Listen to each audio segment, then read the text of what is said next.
Uma boa noite a você, igreja, reunido nas casas. Que a graça e a paz do Senhor seja com cada um de vocês, em nome de Jesus. Primeiro, eu quero combinar uma coisa que eu esqueci de falar com os meninos da transmissão.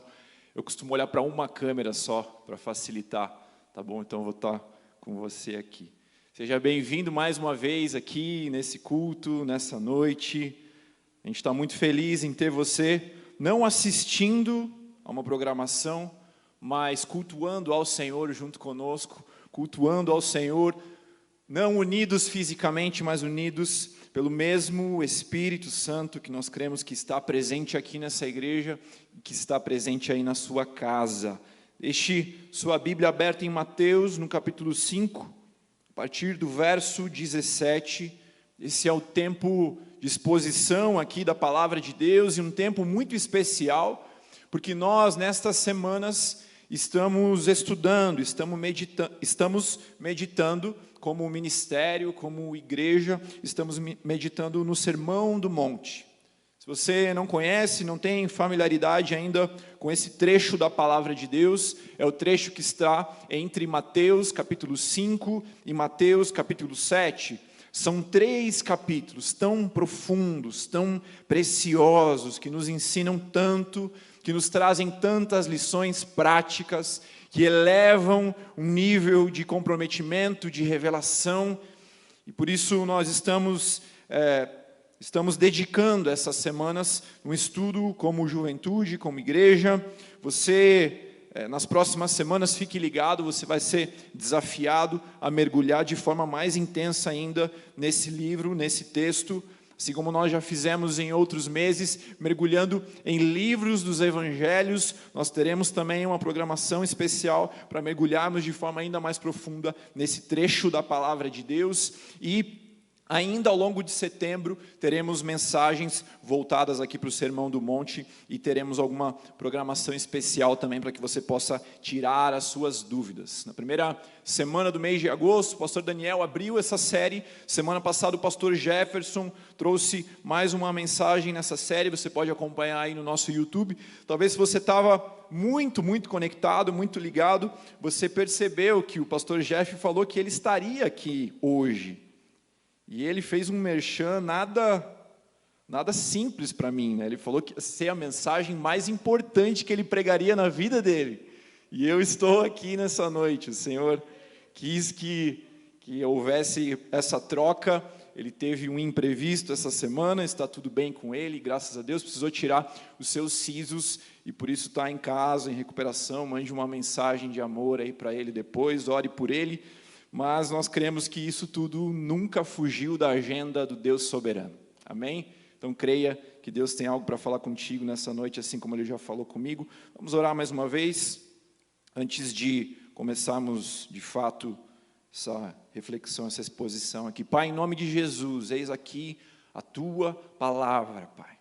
Nós abrimos a Tua palavra na condição da verdade, Senhor. Em nome de Jesus, invocamos aquele que é a palavra viva, aquele que é o verbo encarnado. Jesus, visite cada lar, visite cada coração agora. Espírito Santo, traga revelação, nos leve ao alto deste monte, nos leve, Pai, ao alto dessa montanha em que Cristo trouxe palavras que transformaram a história, Pai, que vidas sejam transformadas, que histórias sejam mudadas, Pai, em nome de Jesus, nessa noite, por meio dessa mesma palavra que continua a ser viva e eficaz, Pai, o Deus vivo, Deus eterno, Deus da palavra que é viva, nós invocamos a Tua presença agora e invocamos, Espírito Santo, que o Senhor traga iluminação sobre os nossos corações, em nome de Jesus.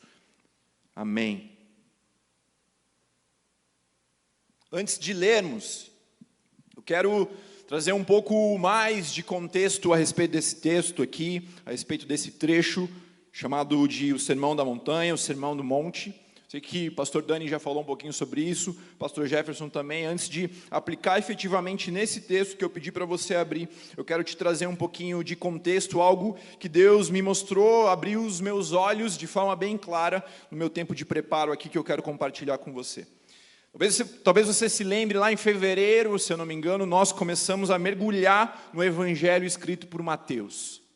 Esse mergulho era, em cada semana do mês, nós lemos alguns capítulos repetidamente todos os dias. Então, primeira semana do 1 ao 7, todos os dias da semana.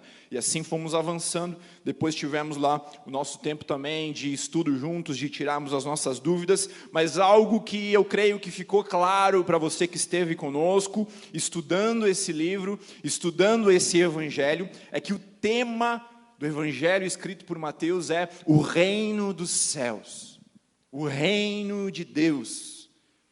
Esse é o tema mais tratado, esse é o tema mais repetido, essa é a mensagem central, uma mensagem que aponta para um reino e para um rei. E é exatamente nesse livro em que nós vemos a porção do Sermão do Monte. Agora veja a sequência de fatos, até chegarmos em Mateus, no capítulo 5. Em Mateus, no capítulo 1, nós vemos a genealogia de Jesus, mas não simplesmente uma genealogia que aponta para aqueles que são os antepassados de alguém. No capítulo 1, o objetivo de Mateus ao expor aquela genealogia, ao escrever aquela genealogia, é mostrar para mim e para você que se tratava da genealogia de um rei. Ele estava não falando sobre os antepassados de Jesus, mas falando sobre os antepassados de um rei, mostrando que Jesus é da linhagem de Abraão e Jesus é da linhagem real de Davi. Então no capítulo 1 temos uma ênfase para um rei. No capítulo 2 nós vemos o relato do nascimento de Jesus, mas não somente do nascimento de Jesus, do nascimento de um rei. Mateus 2:2, os magos perguntaram: onde está o recém-nascido, o rei dos judeus? Então capítulo 1, a temática é um rei. No capítulo 2, a temática é um rei. No capítulo 3, surge João Batista com qual mensagem? Está próximo o reino dos céus. No capítulo 3 nos fala um pouco sobre a vida de João, sobre o seu estilo de vida, sobre algumas particularidades que ele tinha na forma de pregar, na forma de se comportar, mas o centro da mensagem desse capítulo é: existe um reino que está prestes a chegar. No capítulo 4, que vem imediatamente antes do Sermão do Monte, nós vemos Jesus Cristo sendo tentado. Jesus Cristo ele vai para o deserto, é levado pelo Espírito Santo ao deserto. Ele passa ali 40 dias de jejum, ele é tentado naquele lugar. E o que vem depois daquela provação, daquela tentação, o que vem depois de Cristo ter superado aquele deserto, é o próprio Jesus pregando a mesma mensagem de João do capítulo anterior: o reino de Deus está próximo. E então vem o Sermão da Montanha, vem o Sermão do Monte. Eu quero que você entenda que o Sermão do Monte, ele faz parte do estabelecimento de colunas, para que fosse construído, para que fosse expandido o reino de Deus. Ele tem tudo a ver com o reino de Deus, como já foi dito aqui algumas semanas atrás. Mas dentro da sequência que nós vemos no início de Mateus, nós vemos o evangelista apontando para um rei, ele apontando para um reino. Nós vemos o ministério de Cristo começando e logo no início vem o Sermão do Monte. Não há nenhum relato de um encontro pessoal de Jesus com alguém. Não há nenhum relato de um milagre pessoal. A gente tem um relato logo antes do Sermão da Montanha, falando das multidões, falando dos milagres de forma mais genérica, mas ainda não tinha começado efetivamente para o evangelista, porque logo depois, na sequência, começam vários encontros pessoais. Então o que o evangelista está dizendo para mim e para você com essa ordem das coisas, é para que de fato o reino de Deus chegasse, para que de fato o reino de Deus chegue na nossa nação, na nossa vida, na nossa família, é necessário que colunas sejam levantadas, e a chave para encontrarmos essas colunas está aqui no Sermão da Montanha. A chave para entendermos qual é a conduta que nos habilita a vivermos algo além da parte do Senhor. A chave que nos leva a abrirmos portas novas nas nossas vidas, nas nossas histórias, como filhos de Deus ativos, como filhos de Deus que cumprem propósitos, é compreendermos e mergulharmos nessas verdades. Entenda que no Antigo Testamento, Moisés ele sobe um monte, sozinho. E lá no alto desse monte, ele recebe a revelação de Deus a respeito das leis que deveriam reger a relação daquele povo com o Senhor, que deveriam reger a forma daquele povo agir, e eram leis que foram escritas na pedra, mas agora na nova aliança, o Deus encarnado, ele sobe a montanha com o povo. Moisés sobe sozinho. Na nova aliança, o Deus encarnado, Jesus Cristo, sobe a montanha com o povo. E ele nos mostra, ele estabelece um verdadeiro padrão, a realidade do cumprimento daquelas leis que Moisés havia trazido tantos e tantos anos antes.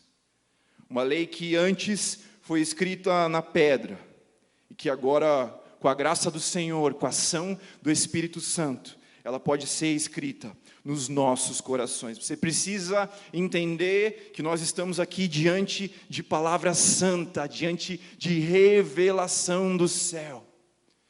É difícil para a gente contemplar a cabeça das pessoas que subiram aquele monte e ouviram o Senhor Jesus quebrando tantos paradigmas. E ouviram o Senhor Jesus colocando a cabeça deles para pensar de forma tão intensa. Revelação santa, revelação pura, palavra de Deus. E por isso, por mais que a gente fizesse uma série que durasse um ano inteiro, eu creio que para cada momento da sua vida, há pelo menos uma porção desse texto aqui, que vai trazer revelação do céu sobre como você deve agir. Para cada momento. Se você ler esse texto hoje, eu tenho certeza que o Espírito Santo vai falar com você sobre coisas que você deveria fazer ou deixar de fazer. Talvez ele fale com você não somente sobre o que fazer, mas ele fale por que fazer, como fazer, revelação, eu tenho certeza. Da mesma forma que eu tenho certeza que se você fechar a palavra de Deus, abrir daqui a 2 semanas, ler de volta, Mateus 5, 6 e 7, outras coisas vão brotar como revelação na sua vida. É por isso que a palavra de Deus é viva. E você precisa encarar esse texto e outros tantos textos. A própria palavra de Deus como escritura sagrada, você precisa entender que ela é viva e que para cada momento das nossas vidas ela tem uma porção a oferecer, ela tem algo a nos oferecer como transformação, ela tem algo a nos oferecer como entendimento do cenário. Nunca seremos saciados de beber dessa água. Nunca seremos saciados de comermos do pão da vida. E dito isto, vamos ao texto em si, Mateus no capítulo 5, a partir do verso 17. Eu creio que entendendo um pouco mais sobre o que nós estamos lidando aqui, sobre a santidade desse texto, eu creio que o Senhor vai falar conosco de uma forma especial nesse tempo. Não pensem que eu vim revogar a lei ou os profetas. Eu não vim para revogar, mas para cumprir. Porque em verdade eu lhes digo, até que o céu e a terra passem, nenhum i ou tio jamais passará da lei, até que tudo se cumpra. 19. Aquele, pois, que desrespeitar um destes mandamentos, ainda que dos menores, e ensinar os outros a fazerem o mesmo, será considerado mínimo no reino dos céus. Aquele, porém, que os observar e ensinar, este será considerado grande no reino dos céus. Porque eu afirmo que se a justiça de vocês não exceder em muito a dos escribas e fariseus, jamais entrarão no reino dos céus. Vocês ouviram o que foi dito aos antigos, não matarás. E ainda, quem matar estará sujeito a julgamento. 22, eu porém lhes digo que todo aquele que se irar contra o seu irmão estará sujeito a julgamento. E quem insultar o seu irmão estará sujeito a julgamento no tribunal. E quem o chamar de tolo estará sujeito ao inferno de fogo.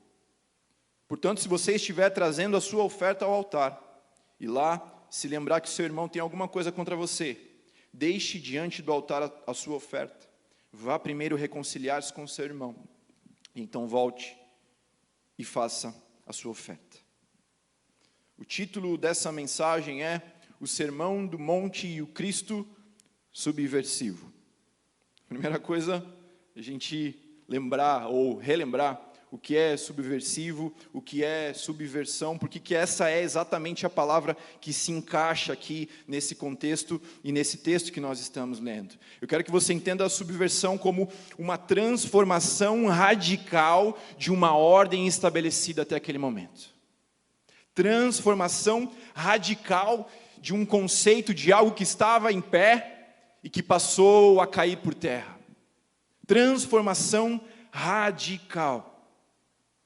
Esse é o primeiro ponto que eu quero que você aplique aí na sua vida, que eu quero que você entenda.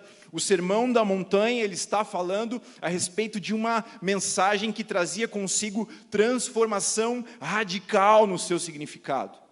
E um dos grandes objetivos de Jesus, sim, era não destruir, mas eu creio que era ressignificar, eu creio que era reconstruir a ordem estabelecida até aquele momento, e de forma principal pelos religiosos daquela época, que haviam distorcido tanto as verdades da palavra de Deus. Então o que Jesus veio fazer, e ele deixa isso muito claro no início dessa passagem, e é interessante que é quase que uma introdução para vários ensinos que ele está trazendo na sequência, não pensem que eu vim revogar a lei ou os profetas. Então ele está nos dizendo, bem, eu vim sim trazer algo fresco do céu, eu vim trazer um nível maior de revelação para vocês, mas entendam que eu não estou destruindo fundamentos antigos da palavra de Deus. Eu estou construindo algo sobre os fundamentos antigos. Ele fala, eu vim para cumprir a lei e os profetas, todas as palavras escritas serão cumpridas antes que os céus e a terra passem. Então Jesus, ele está com isso nos lembrando que não tem a ver com o que está escrito na palavra de Deus, mas tem a ver com os enganos que estavam sendo aplicados naquele contexto. Então Jesus, ele passa a dar uma ênfase muito grande a desfazer enganos, a desfazer conceitos errados. E também a comparar a atitude dos fariseus, dos hipócritas, com a atitude que Deus esperava de cada um daqueles homens e daquelas mulheres. Então ele começa assim a estabelecer comparativos. Ele começa a falar, olha, vocês viram isso aqui? Não é desse jeito, é dessa forma. Vocês viram como eles fazem, como eles oram? Não é desse jeito, é dessa forma. Vocês viram como eles jejuam? Não é desse jeito, é dessa forma. Então existe sim um caráter de subversão na mensagem de Jesus, no propósito de Jesus, naquilo que ele está cumprindo por meio desse sermão, dessa pregação aqui. Sem anular a lei ou os profetas, mas trazendo cumprimento à aplicação perfeita da lei e dos profetas. E como nós já falamos, por mais que para algumas pessoas naquele contexto se tratasse de uma lei fria, escrita em pedra, nós entendemos que a partir de Cristo, sem o amor a Deus acima de todas as coisas, sem o amor ao próximo, nada dessa lei faz sentido. É o que Jesus declara em Mateus, no capítulo 22, no verso 40, destes dois grandes mandamentos dependem toda a lei e os profetas. Amor ao Senhor, amor ao próximo. Não mais uma lei fria, não mais uma lei escrita em pedras, mas Jesus está trazendo essência, Ele está trazendo significado, Ele está trazendo o porquê. E por isso, com o auxílio do Espírito Santo, escrevendo sim, essa lei da nova aliança nos nossos corações. E de novo, indo no detalhe aqui nesse texto, mais algumas provas de que existe um caráter subversivo aqui nessa mensagem de Jesus. Nós vemos, por exemplo, vamos ver uma sequência aqui. Ensino a respeito da ira, como a gente Como a gente leu aqui um trecho, vocês viram que foi dito aos antigos, não mate. Quem matar estará sujeito a julgamento. Eu, porém, vos digo. Então, vem o primeiro. O segundo, ensino sobre adultério. Não cometam adultério, vocês ouviram o que foi dito. Eu, porém, vos digo, aquele que olhar para uma mulher com intenção impura, já cometerá adultério. Terceira vez que a gente vê isso, vocês viram o que foi dito. Aquele que repudiar a sua mulher deve dar a carta de divórcio. Eu, porém, vos digo que ao repudiar a sua mulher, exceto em caso de relações sexuais ilícitas, a expõe a se tornar adúltera, e aquele que casar com a repudiada comete adultério. Quarto, a respeito dos juramentos. Vocês viram o que foi dito, não faça falso juramento, mas cumpra rigorosamente para o Senhor o que você jurou. Eu, porém, vos digo, não jurem de modo algum. Quinto, sobre a vingança. Vocês viram o que foi dito, olho por olho, dente por dente. Eu, porém, vos digo, não resistam ao perverso. E em sexto e último lugar, aqui pelo menos no capítulo 5, vocês viram o que foi dito, ame ao próximo e odeie o seu inimigo. Eu, porém, vos digo, ame os seus inimigos e orem pelos que perseguem vocês. Imaginem a mente das pessoas ouvindo essa mensagem ao vivo pela primeira vez na história. Quanto conteúdo, quanta coisa que Jesus está fazendo, está desfazendo, quantos conceitos errados que Jesus está destruindo para estabelecer conceitos novos, para estabelecer colunas que seriam os pilares a sustentar um reino de Deus sendo construído e se manifestando na terra. Imagine a conversa entre aquelas pessoas, o olhar a Jesus, aquela sensação de, meu Deus, tudo que eu imaginei até aqui estava errado. Sabe quando você está vendo um filme, que de repente o filme muda completamente de rumo? Quem você achava que era bonzinho, na verdade é vilão. Quem você achava que era vilão, na verdade é bonzinho. Multiplique isso por muitas e muitas e muitas vezes. Agora, tente imaginar o que estava se passando no coração daquelas pessoas, surpresa, revolução ali diante dos olhos daquelas pessoas. Jesus elevando o nível de revelação e de aplicação das Escrituras. Transformação radical. É o que nós vemos aqui nesse texto, em primeiro lugar. Transformação radical de uma ordem estabelecida até aquele momento.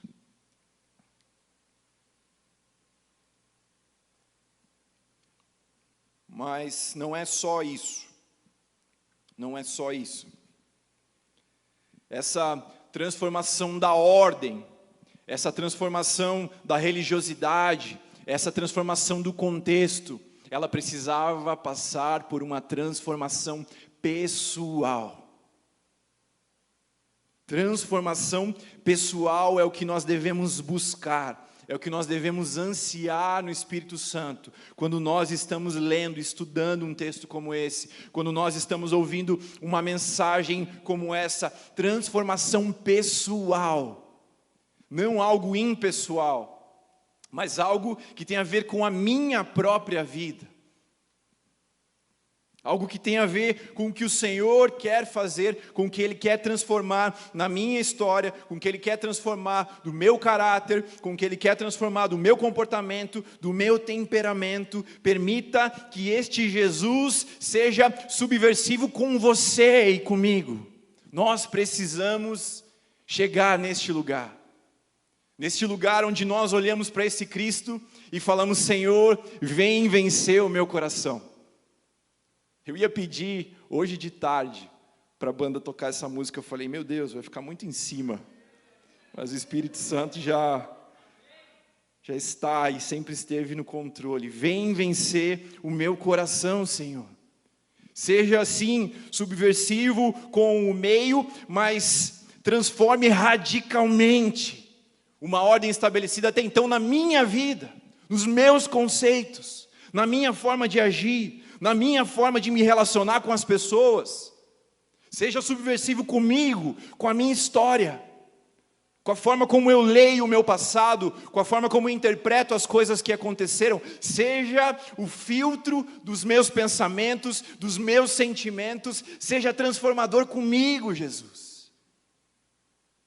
E eu creio que quando nós estamos, de novo, lendo um texto como esse, sabe quando você está num ambiente, você percebe que tem alguém falando de você, você olha para o lado, você vê que tem umas 2 ou 3 pessoas olhando assim para você e falando entre elas. Começa a ficar com uma sensação, caramba, acho que tem alguma coisa errada comigo, tem alguma coisa errada com a minha roupa, ou estão falando de mim. É com esse incômodo que eu e você precisamos ler um texto como esse. Acho que esse texto está falando sobre mim. Eu desconfio que tem alguma coisa aqui que tem a ver com a minha vida. Eu desconfio que tem alguma coisa aqui nessa sequência, ou muitas coisas aqui nessa sequência, que tem a ver com a minha história. E que o Espírito Santo quer transformar na minha vida. Que Jesus quer ser subversivo na minha vida. Então, quando nós falamos, vocês ouviram o que foi dito, eu porém vos digo, a respeito da morte, a respeito do adultério, que não tem mais a ver com adultério, tem a ver com um desejo, com aquilo que está dentro de nós, da morte, que não tem a ver só com a morte física, mas que tem a ver com o fato de nos irarmos com pessoas, de lançarmos palavras duras, palavras malditas contra pessoas. No que diz respeito ao divórcio e ao casamento, a aliança verdadeira segundo o coração de Deus. No que diz respeito a juramento, a verdade, a mentira. No que diz respeito à vingança, a sermos mansos, a oferecermos a outra face. No que diz respeito ao ódio e ao amor, à oração, aos nossos inimigos, aqueles que nos perseguem. Não olhe para fora, olhe para dentro. Olhe para aquele que Jesus ainda quer transformar, que mora aí dentro de você. E eu tenho certeza, como eu falei, que para cada momento das nossas vidas, esse texto tem pelo menos uma verdade a nos constranger. Pelo menos uma área a nos levar além. Pelo menos uma área a nos mostrar uma visão diferente. Por isso, não se contente com as mensagens, com as pregações. Estude. Mergulhe, ore, leia a respeito, e não simplesmente buscando informação, mas buscando, Pai, vem e vença o meu coração. O Senhor tem liberdade, Pai. Essa guerra o Senhor já venceu, vem e vença, Senhor. Eu estou aqui rendido, eu estou aqui rendido, Pai. E eu creio ainda nesse tema sobre transformação pessoal, uma das coisas que atuam contra nós, é aquele sentimento de que, eu já sei como é. Quando você vem a um culto e você acha que você já sabe o que vai acontecer. Quando você abre um texto e você já lembra mais ou menos qual é a sequência e você tem aquela sensação, eu já sei o que vem por aqui. Eu sou pai de uma menina de 2 aninhos. Quase todo dia de noite a gente vê algum filminho, enfim, juntos ali, né? Temos o nosso tempo ali. E a criança, ela não tem aquela coisa de querer ver muitas coisas diferentes. Ela tem o que ela gosta e ela quer ver aquilo milhões de vezes. Eu lembro que eu tinha isso também, e com ela não é diferente. O que ela mais ama é o Toy Story, que ela acha que é o filme do Buzz, o nome. E no começo eu lembro que, eu não sei se você já viu o Toy Story 3, ele tem um final que parece uma novela mexicana, assim, você morre umas 10 vezes e depois você ressuscita, mas é aquele sentimento de que tem alguém te esmagando, te batendo na tua cara, de tanta coisa difícil que vai acontecendo e vai se desdobrando. E eu lembro da primeira vez que eu vi aquele filme, e eu estava num nível de tensão, porque a história é muito envolvente, e eu estava assim no nível de tensão com o que iria acontecer. E depois de ver a segunda, a terceira, a quarta, a quinta, a 10ª, de saber todas as falas de cor, percebo que agora eu vou ver, e às vezes eu fico com aquela sensação, cara, eu queria voltar no tempo para sentir a mesma coisa que eu senti da primeira vez que eu vi esse filme. Estou falando de coração, é exatamente isso que eu pensei esses dias. Eu creio que é isso que o Senhor espera de mim e de você muitas vezes. A gente vem a um culto como esse, talvez antes de saber da pandemia, Senhor, eu já sei o que vai acontecer. Senhor, eu já sei o que eu vou sentir. Eu já sei o que vem depois. Depois vem consagração, depois alguém vem pregar, depois vem o apelo. Eu já sei o que vai acontecer. Diferente do filme, o Espírito Santo ele pode te levar de volta ao primeiro amor, e Ele quer fazer isso. Ele quer fazer isso. E quando nós estamos lendo um texto como esse, nós precisamos nos desafiar, clamar ao Espírito Santo: Senhor, me faça ler isso aqui como a primeira vez. Senhor, me faça que eu me encante pela Tua palavra, que eu me encante pela Tua verdade, que eu não banalize a Tua palavra, me leve ao primeiro amor, me leve àquele lugar onde tudo me encantava. Nós precisamos fazer essa oração. E por isso que, às vezes, fica distante demais da nossa realidade, entendemos que isso aqui tem a ver com transformação da minha vida, da minha história, que essa palavra está falando sobre mim e sobre você, individualmente. E é esse lugar que o Senhor quer me levar e quer te levar nessas semanas de estudo, de mergulho aqui nesse texto, em nome de Jesus. Deixe o Evangelho pegar você de surpresa de novo. Deixe a presença de Deus te surpreender. Deixe a palavra de Deus te surpreender mais uma vez, em nome de Jesus. Em nome de Jesus. Em terceiro lugar,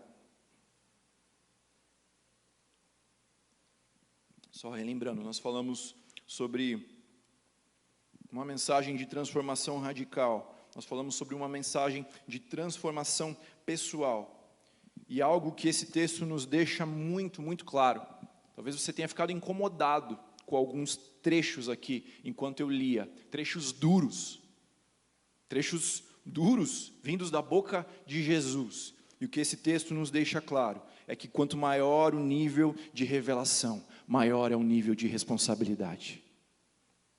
Não se engane. O fato de você estar ouvindo essa mensagem agora está gerando mais responsabilidade na sua vida. A palavra de Deus nos fala que ao que muito é dado, muito será cobrado. Você pode ler isso lá na parábola dos talentos depois. O Senhor cobrando a cada um daqueles servos de acordo com os recursos que Ele colocou nas mãos deles.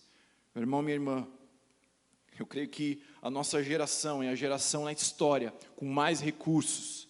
É a geração na história com mais capacidade de estudar essa palavra. Há pouco tempo atrás, 100 anos atrás, pensando na linha do tempo da história, pouquíssimo tempo. Há pouco tempo atrás, alguém para chegar a essas mesmas conclusões, alguém para ter acesso às mesmas informações que eu tive aqui pregando, talvez precisaria de horas e horas e horas a mais. Quanto tempo de produção boa de textos, de conteúdos, de comentários, de dicionários do grego, de dicionários do hebraico, coisas que nos levam cada vez mais profundo nessa palavra. Quantas coisas nós podemos acessar por meio da internet na palma da nossa mão. E aqui Jesus ele fala exatamente sobre isso. Quanto maior é o nível de revelação, maior é o nível de responsabilidade sobre a minha e sobre a sua vida. E aqui fica muito claro nesse texto que nós lemos, que graça, nova aliança, não são licença para pecarmos. A nova aliança que Jesus Cristo estava estabelecendo não é uma licença para pecarmos, muito pelo contrário. Jesus ele está elevando o nível de revelação, ele está elevando o nível de compreensão, mas ele está elevando o nível de expectativa da minha e da sua resposta. Aquilo que o pastor Daniel pregou na primeira semana aqui, acima da mediocridade, um nível de excelência, um nível de entrega maior. Quanto maior a revelação, maior é a responsabilidade sobre a minha e sobre a sua vida. E eu vou te provar isso aqui na palavra de Deus, nesse texto que nós lemos. Olha o que Jesus fala sobre a responsabilização. Verso 19. Aquele, pois, que desrespeitar um destes mandamentos, ainda que dos menores, mas não só desrespeitar, também ensinar os outros a fazerem o mesmo, será considerado mínimo no reino dos céus. Consequências. Agora olha o verso 20. Se você já deu uma torcida de nariz aí. Porque eu afirmo que se a justiça de vocês não excederem muito a dos escribas e fariseus, jamais entrarão no reino dos céus. Só deixando um pouco mais claro essa sequência aqui. No 19, Jesus primeiro fala daquele que desrespeita e ensina errado. Depois no 19 ele fala daquele que obedece aos mandamentos, que guarda os mandamentos e ensina corretamente. Este será considerado grande no reino dos céus. E ele fala sobre um terceiro caso. Qual seria o terceiro caso? Falando sobre alguém que entende errado, alguém que pratica errado e faz errado. Ele fala sobre alguém que entende corretamente, que pratica corretamente e faz corretamente. E o terceiro caso são os fariseus. Aqueles que podem até entender corretamente, mas fazem errado. Caminhada inconsistente. Caminhada inconsistente tem consequências. Caminhada de hipocrisia tem consequências. Se a vossa justiça não excederem muito a justiça dos fariseus, jamais entrarão no reino dos céus. É o que Jesus está dizendo no Sermão da Montanha. Consistência é um tema recorrente no Sermão da Montanha.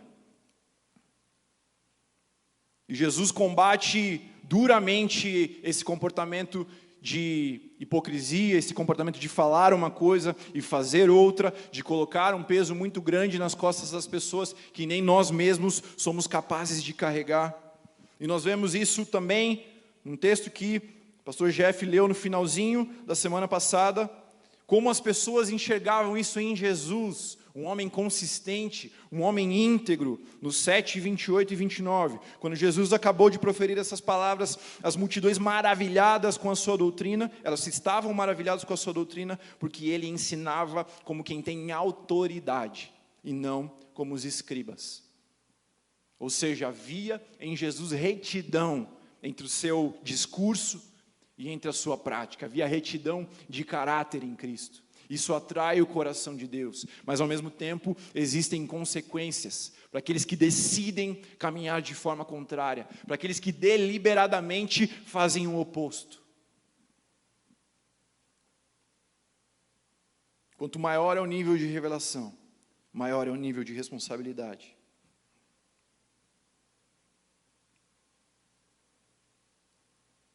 E os fariseus são abertamente chamados por Cristo de hipócritas e inúmeras outras coisas. Se você quiser ler um pouquinho mais, leia Mateus capítulo 23. Agora eu quero que você entenda, e a banda já pode subir aqui.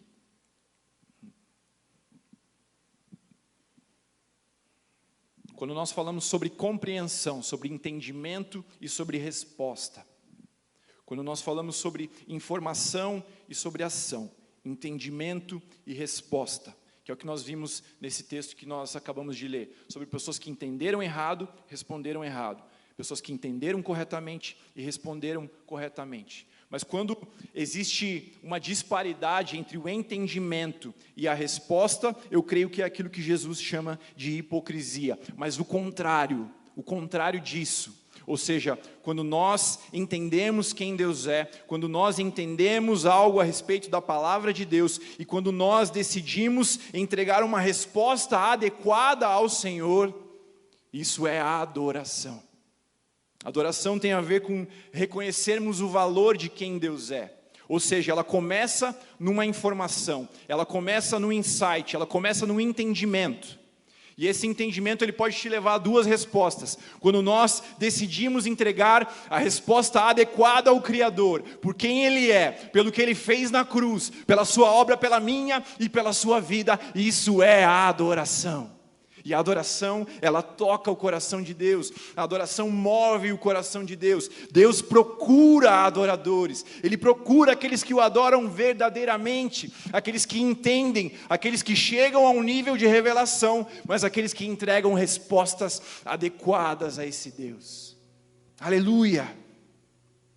Não é da hipocrisia que nós devemos ter simplesmente o medo, o receio, o bloqueio. dado que nós lemos aqui que sim, existem consequências, mas isso não é para nos paralisar, isso é para nos levar além, vamos entender sim quem Ele é, vamos mergulhar nessa palavra, vamos sim receber mais informação, mas que vem com revelação da verdade, revelação da sua essência, revelação do seu caráter, mas que é acompanhada de resposta apropriada a esse Deus. E qual a única resposta apropriada que podemos dar a um Deus que entregou o seu próprio Filho pelas nossas vidas? Entregarmos as nossas vidas como oferta de adoração a Ele, entregarmos as nossas vidas como oferta nas mãos desse Deus, entregarmos as nossas histórias e dizermos: Pai, vem e vença o meu coração. Não importa quantos anos de fé, Deus, não importa quantos anos até aqui, eu sei que há coisas a serem reformadas na minha história. Pai, vença o meu coração, transforme a minha vida mais uma vez.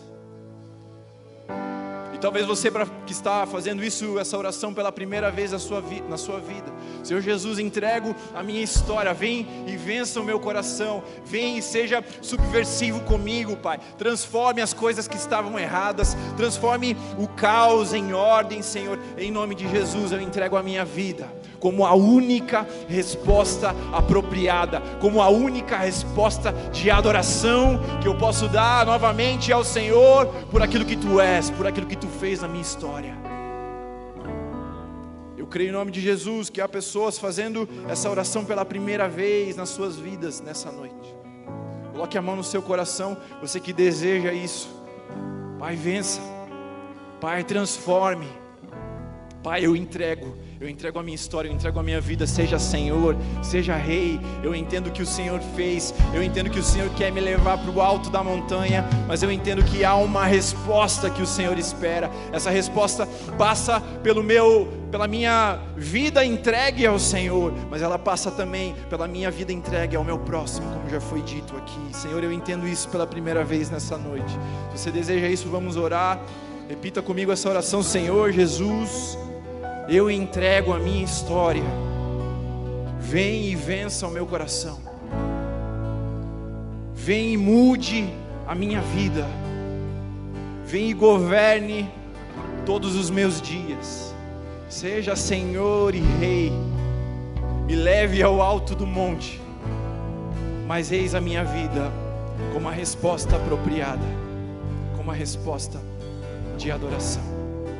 E se você entende nessa noite também que o Senhor quer te levar de volta àquele lugar do encanto com a palavra, o Senhor quer te levar de volta ao lugar onde você não está acostumado com a transformação, o Senhor quer te levar de volta àquele lugar do primeiro amor, aquele lugar em que o Evangelho te pega de surpresa, aquele lugar em que você deixa de lado, eu já sei o que vai acontecer, mas que você se abre para ser surpreendido pela ação do Senhor.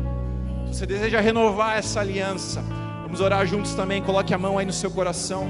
Senhor, em nome de Jesus, Pai, filhos e filhas renovando essa aliança contigo, clamando: leve-nos de volta ao primeiro amor, clamando: leve-nos de volta à paixão, à pureza dos primeiros dias, Pai, clamando: Senhor, leve-nos àquela pureza que toca o teu coração, Pai, que seja assim sobre cada uma dessas vidas, em nome de Jesus. Espírito Santo, visite com transformação, visite com presença manifesta, leve, Pai, leve os olhos marejados de novo, Pai, leve ao sono ser perdido mais uma vez, Pai, leve ao coração se encantar mais uma vez com as verdades dessa palavra, mesmo que com as verdades já lidas tantas e tantas vezes, Pai, mas que o Senhor vença essa guerra a cada dia, em nome de Jesus, em nome de Jesus. Vamos adorar o Senhor, que Deus te abençoe em nome de Jesus.